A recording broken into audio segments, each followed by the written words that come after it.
Vous avez besoin de fonds pour lancer votre activité ou la développer? Une des façons utilisées par les startups pour se financer est la levée de fonds.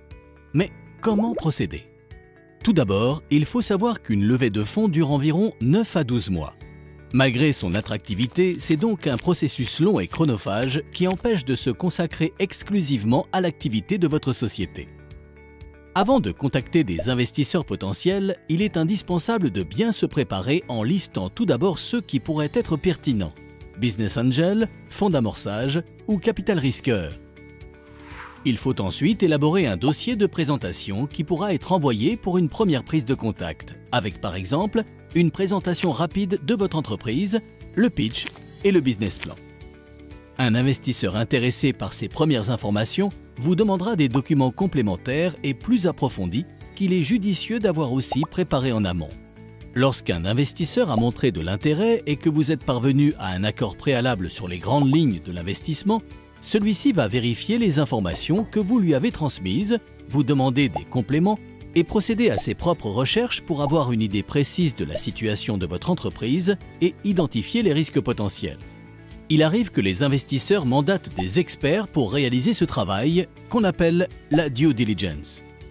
Si l'investisseur est convaincu, il rédige une lettre d'intention ou LOI en anglais pour Letter of Intent. Ce document permet de convenir des principales modalités de son investissement et de s'assurer que vous en partagez la même attente. Si les discussions se poursuivent, la lettre d'intention servira ainsi de socle aux prochaines négociations. Une fois la lettre d'intention signée par les deux parties, de nouvelles négociations commencent. Elles porteront entre autres sur la valorisation et le pacte d'actionnaires. La valorisation consiste à estimer la valeur financière d'une entreprise en tenant compte à la fois des données passées, mais aussi du potentiel de développement. Le pacte d'actionnaires prévoit les termes de la cohabitation entre les nouveaux investisseurs, les actionnaires historiques et l'intérêt de la société. Gardez bien à l'esprit que vous ne serez plus maître à bord si vous n'êtes pas majoritaire. Lors de ces discussions, il est important d'anticiper et de négocier le futur départ de l'actionnaire car ce dernier a des attentes précises en termes de délai, 5 à 7 ans, et de rendement, 20 à 40%, à l'issue desquels il pourra revendre ses parts.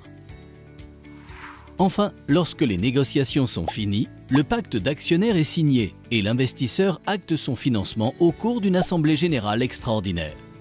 L'investisseur devient alors associé ou actionnaire et participera aux futures assemblées générales. Félicitations, vous avez maintenant obtenu les fonds nécessaires pour faire évoluer votre activité.